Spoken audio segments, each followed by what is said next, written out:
আসসালামু আলাইকুম প্রিয় দর্শক, অন্য মঞ্চের আলাপচারিতায় আপনাদের সকলকে আমন্ত্রণ জানাচ্ছি। 12 জন উপদেষ্টা, তাদের মধ্যে 8 জনের পরিবার 5 এবং 6 তারিখ দেশ ত্যাগ করেছেন। মানে বউ বাচ্চা যারা যারা পরিবারের মা বাবা যা যা ছিল সব নিয়ে দেশ ত্যাগ করেছেন 8 জনের পরিবার।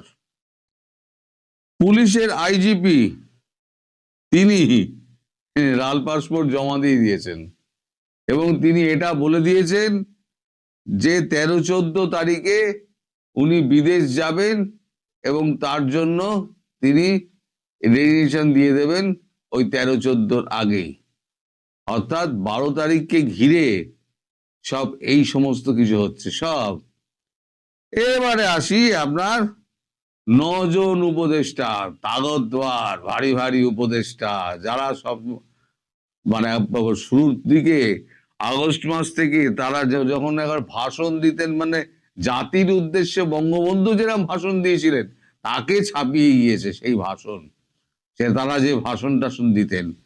সেই 9 জনের মধ্যে আর যারা যারা হলেন তাদের নাম আমি বলছি: সালেউদ্দিন অর্থ উপদেষ্টা, রিজওয়ানা পরিবেশ উপদেষ্টা, Farida Akhter livestock, Sharmin Murshed work and establishment, Faruki Azam ধর্ম ও মুক্তিযুদ্ধ উপদেষ্টা, জাহাঙ্গীর আলম চৌধুরী তিনি হচ্ছেন স্বরাষ্ট্র উপদেষ্টা, তৌহিদ হোসেন পররাষ্ট্র উপদেষ্টা, খলিলুর রহমান এনএসএ, শেখ বশির বিমান এবং বাণিজ্য উপদেষ্টা। এরা বলে দিয়েছেন আমরা এই 12 তারিখের পর আর উপদেষ্টা পদে থাকবো না। সে 12 তারিখ যাই হোক না কেন, যে পরিস্থিতির সৃষ্টি হোক, আমরা এই উপদেষ্টা পদে আর থাকবো না। এছাড়া 2 জন বিশেষ সহকারী, তারা 12 তারিখের পর আর থাকতে চাইছেন না। এরা হলেন আবু তৈয়েব এবং লুফসে সিদ্দিকী। তাহলে বুঝতে পারছেন 12 তারিখ ঘিরে কি হতে যাচ্ছে। বৃক্ষ তোমার নাম কি, ফলে ন পরিচয়াতে। তার মানে বৃক্ষের সামনে কিন্তু ফল ফলতে শুরু করেছে এবং ফল দেখে বোঝা যাচ্ছে বৃক্ষ তোমার নাম কি। ওটা নিম ফল নাকি ওটা আম ফল নাকি ওটা আমরুদ। যা হোক, এই 12 তারিখ নিয়ে যে সংশয় আপনাদের মনের মধ্যে ছিল, আমি আপাতত মনে হচ্ছে সেই সংশয়ের কিছুটা কাটাতে পেরেছি।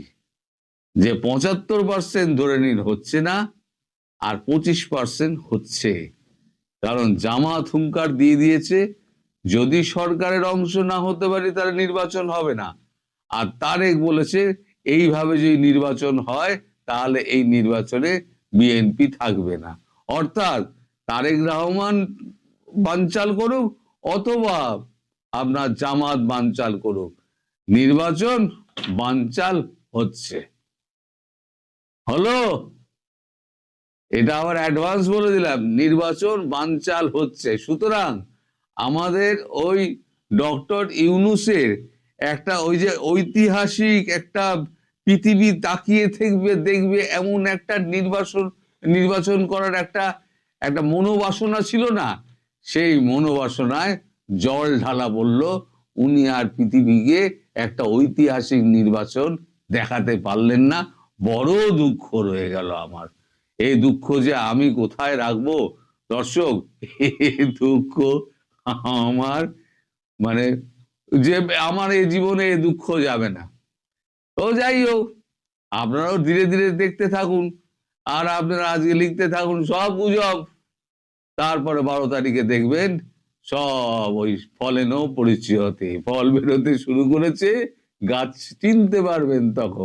তখন দেখবেন আপনি ঢেলা খেলেন না ঢেলাটা আমি খেলাম। সবাই ভালো থাকবেন। সম্মানিত দর্শক, আপনি যদি জানতে পারেন ভোটের ঠিক আগে আগে রাজধানী সহ দেশের বিভিন্ন দর্জির দোকানে সেনাবাহিনীর পোশাকের আদলে পোশাক তৈরি হচ্ছে, সেনা পোশাক নকল, তাহলে আপনার মাথায় প্রথম প্রশ্নটা কি আসবে? আবার ঠিক সেই সময়ে যদি শোনা যায় ঢাকা ক্যান্টনমেন্টে রেড অ্যালার্ট চলছে, তাহলে প্রশ্নটা আরো কি ভয়ঙ্কর হয় না? প্রশ্নটা কি এরকম হয় না যে এই যে নকল সেনা পোশাক, এটা কারা পরবে, কেন পরবে, আর ভোটের দিনই বা কি হতে যাচ্ছে?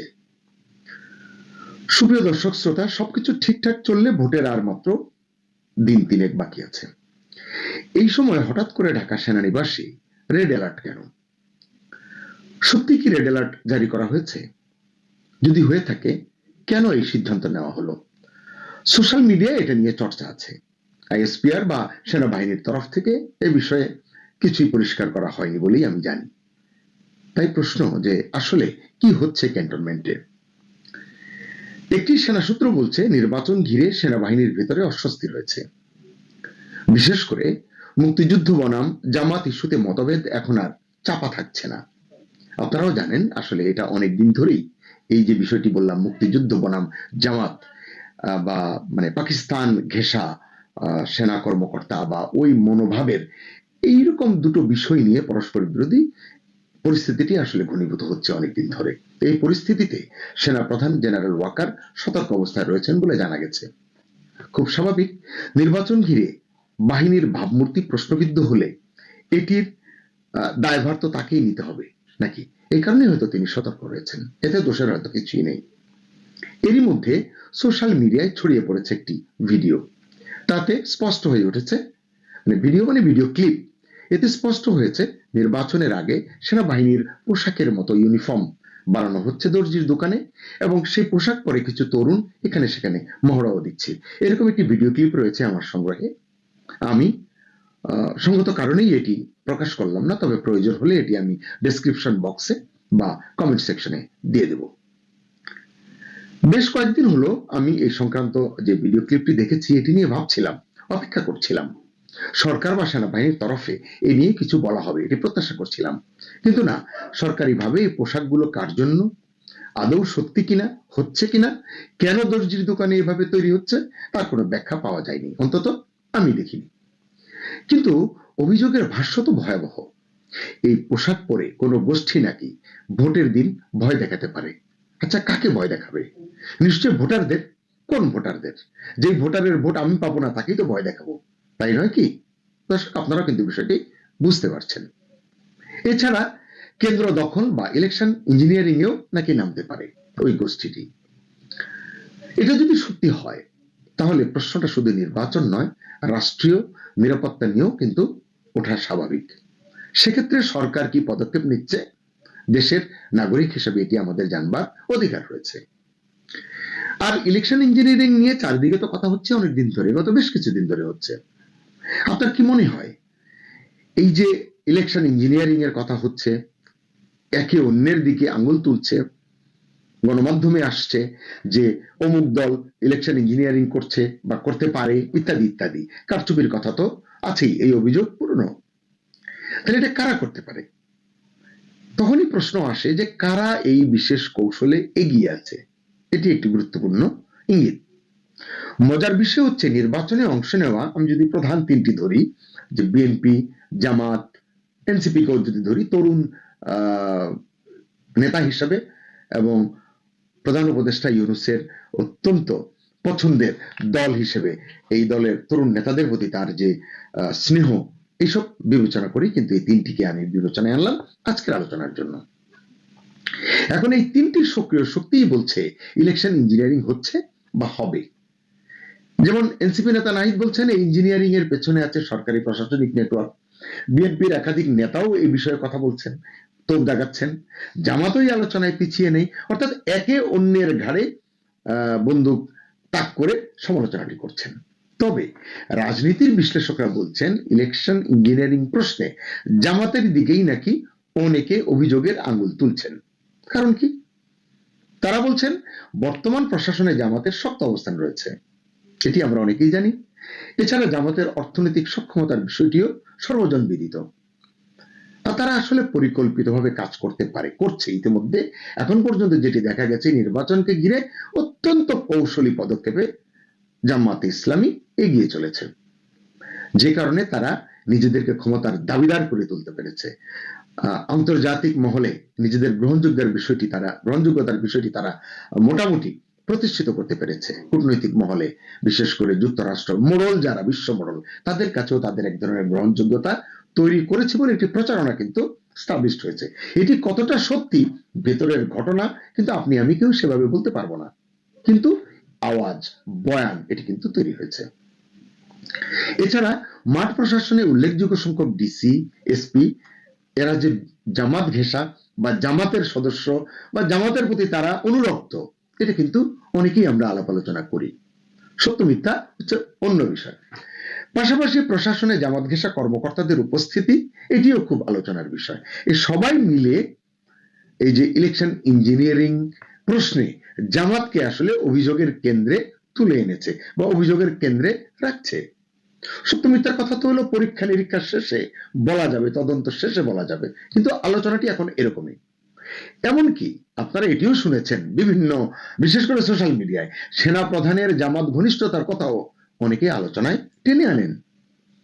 অন্যদিকে বিএনপি বলছে দল হিসেবে তারা ব্যাপক জনপ্রিয়, এই জনপ্রিয়তার জোরেই তারা আগামী নির্বাচন জিততে চলেছে, তাই ইলেকশন ইঞ্জিনিয়ারিং এ নামা তাদের কোনো প্রয়োজন নেই। এটা তো আসলে বাতকা বাত, আসলে ভেতরের খবর তো আমরা কেউ জানি না। তবে এই আলোচনার মধ্যেও প্রধান উপদেষ্টা ইউনূস এবং সেনাপ্রধান জেনারেল ওয়াকার, এই দুইজনের সমীকরণটাও কিন্তু একটু আলোচনা করা যেতে পারে বা আলোচনা করা দরকার। পর্যবেক্ষক মহল একটি কথা গুরুত্ব দিয়ে বলছেন, তা হলো প্রধান উপদেষ্টা ইউনূস বিএনপি বা জামাতের মধ্যে কোন দলকে ক্ষমতায় নিয়ে যেতে চান সেটা এই মুহূর্তে সবচেয়ে গুরুত্বপূর্ণ। মানে ভয়াবহ বিষয় নয় কি, নির্বাচনে ভোট কে কত পাবে তার ভিত্তিতে সরকারে যাওয়ার বিষয় আছে, কেন এটি মোহাম্মদ ইউনূসকে তাক করা হচ্ছে, তাকে কেন টার্গেটে আনা হচ্ছে। যাই হোক, এরপর আছে মার্কিন যুক্তরাষ্ট্রের ভূরাজনৈতিক হিসাব নিকাশ, মানে বাংলাদেশকে নিয়ে ইন্দো প্যাসিফিক অঞ্চলে মার্কিন যুক্তরাষ্ট্রের আধিপত্য রক্ষার যে সমীকরণ সেটি আছে এখানে, এবং সর্বোপরি ভারতের সঙ্গে যুক্তরাষ্ট্রের সম্পর্কের যে নানান হিসাব রয়েছে সেটি কেমন, সেটি কি দাবি করে, এসবের ভিত্তিতে আসলে বাংলাদেশের নির্বাচনটি প্রভাবিত হতে পারে, এটি রাজনৈতিক বিশেষজ্ঞরা অহরহ বলছেন। টেলিভিশন টক শোতেও এই বিষয়গুলো নিয়ে আলোচনা হচ্ছে। এখন প্রশ্ন হচ্ছে যে এই যে যুক্তরাষ্ট্র বলুন, ভারত বলুন বা অন্য কোনো চীন বলুন, রাশিয়া বলুন, তারা আসলে কি চাইছে, কোন শক্তিকে বাংলাদেশে তারা ক্ষমতায় আনতে চাইছে, আসলে তাদেরকে কিছু করবার আছে, কেন থাকবে? ভোট হবে বাংলাদেশে, দেশের জনগণ ভোটাধিকার প্রয়োগ করবে, তাদের প্রতিনিধি নির্বাচন করবে, কেন আমরা অন্যকে নিয়ে আলোচনা করছি? দুঃখজনক হলেও সত্য, এটি আসলে বাংলাদেশের এক ধরনের ট্রেডিশন, এটি যতই দুর্বলতা ভাবা হোক না কেন, অতীতেও হয়ে এসেছে এরকমটি। প্রশ্ন হচ্ছে যে কার ইশারায় ইউনূস সরকার বা প্রধান উপদেষ্টা ইউনূস এই নির্বাচনটি আসলে করছেন এবং কার এজেন্ডা তিনি বাস্তবায়ন করতে চলেছেন। একটি সূত্র জানিয়েছে সেনানিবাসের অভ্যন্তরীণ যে অস্থিরতার কথা বললাম, যে রেড অ্যালার্টের কথা, এর মধ্যেও সেনাপ্রধান জেনারেল ওয়াকার সহকর্মীদের নিয়ে, উচ্চপদস্থ কর্মকর্তাদের নিয়ে ঘন ঘন বৈঠক করছেন। সেটি তিনি করতেই পারেন এবং এসব বৈঠকে তিনি একটি বার্তাই দিচ্ছেন, 12 তারিখের ভোট হবে অবাধ এবং সুষ্ঠু, এটি তিনি বলছেন। ভোটে কারচুপি রুখতে সেনাবাহিনীর সদস্যরা তৎপর থাকবেন, এটিও তিনি প্রতিশ্রুতি দিচ্ছেন। তবে এটি নিয়ে আসলে মন্তব্য করবার সময় এখনো আসেনি, কারণ বাস্তবতা সম্পর্কে আগাম মন্তব্য করা সমীচীন নয়। যেটি 4 দিন পরে, 3 দিন পরে ঘটবে সেটি নিয়ে ভবিষ্যৎবাণী করা একটু জটিল। আপনারাও জানেন যে প্রধান উপদেষ্টা দীর্ঘদিন ধরে বলছেন নির্বাচনে সেনাবাহিনীকে বড় ভূমিকা পালন করতে হবে। প্রকাশ্যে সেনাপ্রধানও সেই লাইনেই হয়তো হাঁটছেন, কিন্তু ভেতরে ভেতরে এই দুজনের সম্পর্ক যে পুরো মসৃণ নয়, মানে সরকারের সঙ্গে সেনাবাহিনীর বা প্রধান উপদেষ্টার সঙ্গে সেনাপ্রধানের, তাও প্রায় ওপেন সিক্রেট। জাতীয় নিরাপত্তা উপদেষ্টা খলিলুর রহমানের সঙ্গে জেনারেল ওয়াকারের টানা পড়েন, নতুন সিজিএস নিয়োগে মতবিরোধ, সাম্প্রতিক ঘটনা, সেনাবাহিনীদের রদবদলে বাধা, সব মিলিয়ে জেনারেল ওয়াকার স্পষ্ট করে দিয়েছেন নিজের নিয়ন্ত্রণ তিনি ছাড়তে চান না বা ছাড়বেন না। অনেকের মতে তিনি ক্ষমতা চান না, গত 18 মাসে এটি তিনি প্রমাণ দিয়েছেন। তিনি চান মেয়াদ পর্যন্ত দায়িত্ব পালন করতে এবং মেয়াদ শেষে সসম্মানে সেফ এক্সিট চান। এজন্য তিনি এমন সরকার চান, নতুন এমন সরকারকে তিনি চান যারা তাকে বিপদে ফেলবে না। তার অবসর জীবন বা দায়িত্বের বাকি সময়টুকুতে কোনো বিঘ্ন ঘটুক, এটা জেনারেল ওয়াকার চান না। এজন্যই নীরবে অথচ সুকৌশলে তিনি আওয়ামী লীগকে নির্বাচনী দৌড় এবং ক্ষমতার রেস থেকে দূরে রাখতে চান। একটি সূত্র বলেছে যে এই কলকাঠির নাড়ার পেছনে জেনারেল ওয়াকার গুরুত্বপূর্ণ ভূমিকা পালন করেছেন এবং এখন পর্যন্ত সেভাবেই সবকিছু এগোচ্ছে বলে মনে করেন ওয়াকিবহাল মহল। এই এত সব আলোচনার মাঝেই বাংলাদেশ নৌবাহিনীর একটি ঘোষণা হতচকিত করেছে অনেককে। কি বলেছে তারা? নির্বাচনের সময় 7টি যুদ্ধ জাহাজ স্ট্যান্ড বাই থাকবে। মানে অনেকেই অবাক হয়েছেন, প্রশ্ন করছেন জাতীয় নির্বাচনে যুদ্ধ জাহাজ কেন স্ট্যান্ড বাই রাখতে হবে? তারা প্রশ্ন করছেন একই সঙ্গে এমন কিছু কি আছে যে বহির্দেশীয় কোনো হুমকি রয়েছে? যদি থাকে সেটা কি মিয়ানমার সীমান্ত দিয়ে কোনো হুমকি, নাকি বঙ্গোপসাগর হয়ে আসতে পারে এমন কোনো আশঙ্কা, এমন কোনো হুমকি? তারা এটাও বলছেন যে ভারতকে নিয়ে কোনো খারাপ কিছুর আশঙ্কা কি করছে সরকার বা নৌবাহিনী, সশস্ত্র বাহিনী?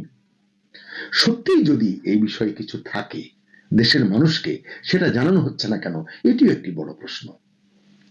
তবে এই যে এত প্রশ্নের মানে আসলে পরিষ্কার কোনো উত্তর কেউ দিচ্ছে না, এই কারণেই জটিলতাগুলো বাড়ছে, গুজব গুঞ্জন সৃষ্টি হচ্ছে। তবে আমি বলতে পারি যে সব প্রশ্নের কেন্দ্রে একটি বিষয় কিন্তু আছে, 12 তারিখের ভোট কি সত্যি অবাধ এবং সুষ্ঠু হবে, নাকি দর্জির দোকানের তৈরি সেনা পোশাক, নকল সেনা পোশাক, প্রধান উপদেষ্টা এবং সেনা প্রধানের মধ্যকার মতদ্বৈততা যদি থেকে থাকে, যেটি শোনা যায়, এটি গুজব কিনা আমরা জানি না, ক্যান্টনমেন্টের রেড অ্যালার্ট সত্যি যদি রেড অ্যালার্ট জারি করা হয়ে থাকে, এবং যে অদৃশ্য ইলেকশন ইঞ্জিনিয়ারিং এর কথা এতক্ষণ বললাম, যেটি আলোচনা চলছে বিভিন্ন ডায়াসপোরাতে, এই সবকিছু মিলিয়ে কি অপেক্ষা করছে আগামী 12 ফেব্রুয়ারি? আমরা কি আসলে একটি সুষ্ঠু গ্রহণযোগ্য নির্বাচন পাবো 12 তারিখে, নাকি আমরা আবারও মুখোমুখি হব আরো একটি নিখুঁতভাবে ম্যানেজড নির্বাচনের, যেটি আসলে জাতির আকাঙ্ক্ষার পরিপন্থী? সুপ্রিয় দর্শক শ্রোতা, আপনি বলুন, দর্জির দোকানে তৈরি হওয়া নকল সেনা পোশাক কারা পরবে? ভোটের সঙ্গে এর কি সম্পর্ক এবং ভোটের দিন আসলে কি ঘটতে যাচ্ছে? আপনার মতামত জানান কমেন্টে।